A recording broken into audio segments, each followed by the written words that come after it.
26వ సర్గము. కిష్కింధకు విచ్చేసి సుగ్రీవుని పట్టాభిషిక్తుని గావింపుడు అని మారుతి శ్రీరాముని అభ్యర్థించుట తండ్రియానతి మేరకు తాను నగరమున ప్రవేశింపరాదనియు ప్రస్రవణగిరియందే ఉండెదననియు శ్రీరాముడు తెల్పుట రాజ్యాభిషిక్తుడవై వర్షాకాలము ముగిసిన పిమ్మట సీతాన్వేషణ ప్రయత్నమును ప్రారంభింపుము అని రామచంద్రుడు సుగ్రీవుని ఆదేశించుట సుగ్రీవుడు తాను పట్టాభిషిక్తుడై అంగదుని యువరాజును జేయుట వాలికి దహన సంస్కారాది ఉత్తరక్రియలు ముగిసిన పిమ్మట సుగ్రీవుడు స్నానాదులను ముగించుకొనెను. కాని అతడు ఇంకను దుఃఖము నుండి తేరుకొనలేదు. అప్పుడు ముఖ్యులైన వానరసచివులు ఆ వానర ప్రభువు చుట్టూను చేరి నిలబడిరి. ఎట్టి కార్యములనైనను సులభముగా సాధింపగలవాడు మహాబాహువైన శ్రీరాముని యొద్దకు సుగ్రీవాది వానరులు ఎల్లరునూ మహర్షులు బ్రహ్మదేవునికడకు వలె చేరి అంజలి ఘటించి నిలిచిరి. అంతట మేరు పర్వతము వలె గంభీరుడు ఉదయసూర్యునివలె శోభిల్లు ముఖము గలవాడు వాయుసుతుడు అయిన హనుమంతుడు శ్రీరామునకు నమస్కరించి ఇట్లు పలికెను.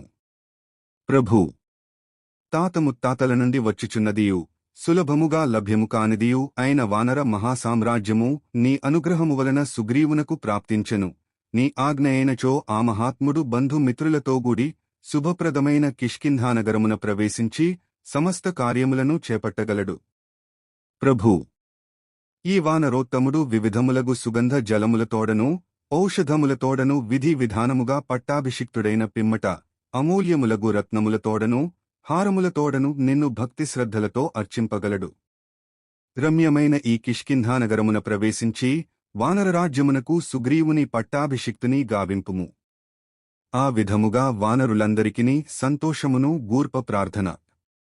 శత్రుసూదనుడును ప్రజ్ఞాశాలియు వాక్చతురుడును అయిన శ్రీరాముడు హనుమంతుని పలుకులను విని ఆయనతో ఇట్లనెను. ఓ సౌమ్యుడా, 14 సంవత్సరముల వనవాస కాలము ముగియువరకును నేను గ్రామమునగాని నగరమునగాని ప్రవేశింపరాదు. ఇది మా తండ్రి యాజ్ఞ. వీరుడు వానరశ్రేష్ఠుడు అయిన సుగ్రీవుడు వివిధములగు సంపదలతో తులతూగుచూ మనోహరముగా ఉన్న కిష్కంధలో ప్రవేశించి వెంటనే రాజ్యాభిషిక్తుడగుగాక హనుమంతునితో ఇట్లు పలికిన పిమ్మట శ్రీరాముడు సుగ్రీవునకు ఇట్లు సూచించెను. ఓ వీరుడా, నీవు లోకవ్యవహారదక్షుడవు. ఈ అంగదుడు సత్ప్రవర్తనగలవాడు, మిక్కిలి బలశాలి, పరాక్రమవంతుడు కనుక ఇతనిని యువరాజుగా పట్టాభిషిక్తుని గావింపుము. నీ అన్నయ్యగు వాలియొక్క కుమారుడు అంగదుడు శ్రేష్ఠుడు, పరాక్రమమున అతనియంతటివాడు. గట్టి ధైర్యసాహసములుగలవాడు, యువరాజుగా ఉండదగినవాడు. వర్షములు కురిసెడి 4 మాసములు పక్షావై మాసాహ అను శృతివచన ప్రమాణమును అనుసరించి మాసము అనగా పక్షము అని అర్థము. లౌకిక వ్యవహార ప్రసిద్ధిని బట్టి 2 పక్షములు 1 మాసము. శ్రావణ భాద్రపదమాసములకు సంబంధించిన 4 పక్షములను వేద ప్రమాణమును అనుసరించి 4 మాసములుగా భావింపబడును. వర్షాకాలమునకు సంబంధించిన 4 పక్షములలో శ్రావణమాసమునకు సంబంధించిన మొదటి పక్షము శుక్లపక్షము ప్రారంభమైనది అని దీని అర్థము వార్షికములు అని పేర్కొనబడును. మొత్తముగా కలిపి దీనిని వర్షాకాలము అని యందురు. బాగుగా వానలుపడు వర్షాకాలమునకు సంబంధించిన 4 మాసములలో ఈ శ్రావణమాసము మొదటిది. ఓ సౌమ్యుడా, సీతాన్వేషణ ప్రయత్నమునకు ఈ వర్షాకాలము అనువైనది కాదు. కనుక నీవు సుఖముగా నుండిడి కిష్కింధకు వెళ్ళుము. నేను లక్ష్మణునితోగూడి ఈ ప్రస్రవణగిరియందే నివసించెదను. ఓ సత్పురుషుడా, ఈ పర్వతగుహ మిగులు విశాలమైనది, రమ్యమైనది. ఇచట వీచెడి గాలులు హాయిని గొల్పునవి, కమలములకును కలువలకును నిర్మ జలములకును ఇక్కడ కొదువలేదు. కార్తీక మాసము ప్రారంభమగు కాలమున అనగా ఆశ్వయుజమాసము ముగియు సమయమున నీవు రావణవధకై సేనలను సంసిద్ధపరచుము. ఇదియే మా సూచన. ఇంక నీవు నీనగరమున ప్రవేశింపుము. నీ రాజ్యమున పట్టాభిషిక్తుడవై నీవు మిత్రులను సంతోషపరచుము. శ్రీరాముడు ఇట్లు ఆదేశించిన పిమ్మట వానర ప్రభువైన సుగ్రీవుడు ఇంతవరకును వాలిచే పరిపాలింపబడిన రమ్యమగు కిష్కింధానగరమున ప్రవేశించెను. అంతకు ముందే వేలకొలది వానరులు కిష్కింధలో ప్రవేశించియుండిరి. ఇంతలో నగరములో ప్రవేశించిన వానర ప్రభువగు సుగ్రీవునకు నమస్కరించి వారు ఆయన చుట్టను చేరిరి. అనంతరము పౌరులెల్లరునూ భక్తి శ్రద్ధలతో ఆ ప్రభువును దర్శించి భూమిపై సాగిలపడి నమస్కరించిరి. పరాక్రమశాలి అయిన సుగ్రీవుడు పౌరులను అందరినీ లేవనెత్తి ఆత్మీయముగా సంభాషించెను. పిమ్మట ఆ మహాబలశాలి వాలి యొక్క ప్రశాంత శుభావహ మైన అంతఃపురమున అడుగిడెను.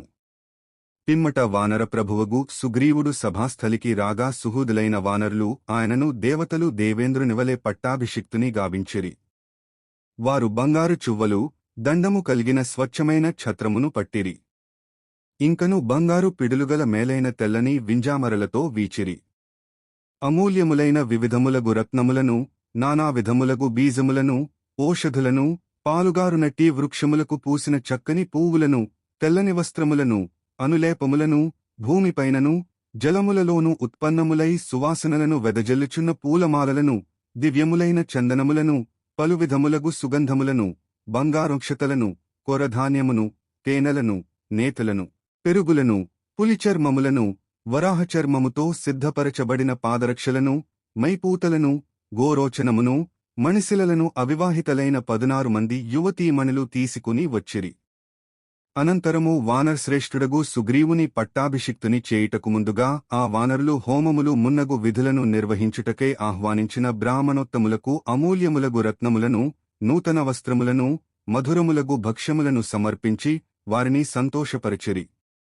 మంత్రవేత్తలైన ఆ ఋత్విజులు హోమవేదికకు 4 వైపుల దర్భలను పరిచి ప్రజ్వలించుచున్న అగ్నిదేవునకు వేదమంత్రములచే పవిత్రములైన హవిస్సులను సమర్పించిరి. అనంతరము రమ్యమైన రాజభవనము యొక్క పై భాగమున శ్రేష్టములైన ఆస్తరణములను కంబళ్లను పరచిరి. ఆ భవనమును రంగురంగుల పూలమాలలతో అలంకరించిరి. అచట బంగారు కాళ్లుగల ఆసనమును ఏర్పరచిరి. ఆ ఋత్విజులు వేదమంత్రములను పఠించుచు ఆసనముపై సుగ్రీవుని తూర్పుముఖముగా కూర్చుండబెట్టిరి. వానర శ్రేష్ఠులు నలుదిక్కుల ఎందుగల నదీనదముల నుండియు పుణ్యతీర్థముల నుండియు సమస్త సముద్రముల నుండియు నిర్మలములైన పవిత్ర జలములను తీసుకునివచ్చి బంగారు కలసములలో ఉంచిరి. మహర్షులు సూచించిన రీతిగా కల్పసూత్రములను అనుసరించి విద్యుక్తముగా శాస్త్రప్రకారము శుభ్రమైన బంగారు కలసములతో వృషభముల కొమ్ములతో నిర్మలములైన ఆ పరిమళ జలములను తీసుకుని గజుడు గవాక్షుడు గవయుడు శరభుడు గంధమాదనుడు మైందుడు ద్వివిధుడు హనుమంతుడు జాంబవంతుడు నలుడు మున్నగు వానర ప్రముఖులు సహస్రాక్షుడైన ఇంద్రనకు వస్తువులవలె సుగ్రీవునకు అభిషేక మహోత్సవమును నిర్వహించిరి. సుగ్రీవుని పట్టాభి మహోత్సవము ముగిసిన వెంటనే మహాత్ములైన వేలకొలది వానరోత్తములు అందరును పరమ సంతోషముతో తమ ప్రభువునకు జయధ్వనులు కావించి కోలాహలమొనర్చిరి.